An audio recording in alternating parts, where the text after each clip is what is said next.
يا طه، كنت طالبا بكلية الدراسات الإسلامية بالأزهر الشريف،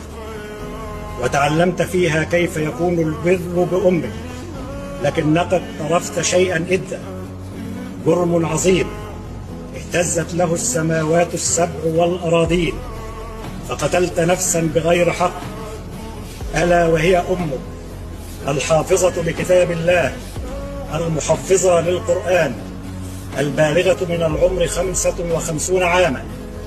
قتلت من حملتك في بطنها وهنا على وهن، فحملتها أنت بعد أن قتلتها إلى حفرة، وأسدلت عليها الثرى لإخفاء معالم جرمك. أرضعتك من ثديها متمنية لك الحياة لكي يشتد عودك وتكون سندا لها عند هرمها،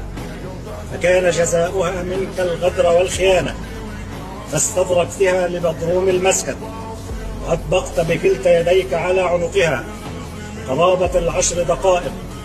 قاصدا إزهاق روحها، ولم ترحم توسلاتها إليك وهي تتصايح بصوت خفي: سيبني يا طه وأنا هعمل لك اللي أنت عايزه. فصار قلبك كالحجارة أو أشد قسوة. أطعمتك بيدها وأنت طفل صغير، وعلمتك الحب، فلما اشتد عودك وصرت شابا يافعا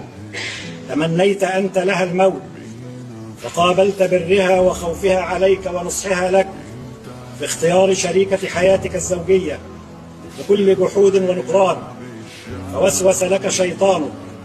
أن الخلاص من فاطمة أمك بإزهاق روحها هو الطريق الوحيد لزواجك بفتاة من فتيات الليل،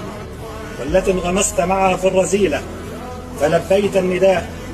بل كنت أشد من شيطانك حيلة ودهاء.